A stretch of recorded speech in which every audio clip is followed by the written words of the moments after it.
Magandang buhay, narito naman tayo sa Faith on Di Lang My Day, totoong buhay ng pulis.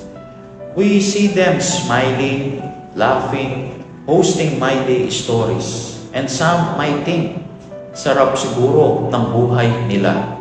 Pero kung alam lang natin sa likod ng ngiti, may puyat, pagod at mga laban na di natin nakikita.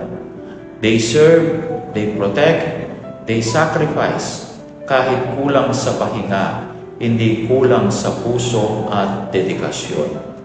Kaya bago tayo humusga, subukan nating makita yung totoong buhay sa likod ng uniforme. Hindi lang kwento ng trabaho, kwento to ng tapang, pananampalataya at pagtitiwala sa Diyos.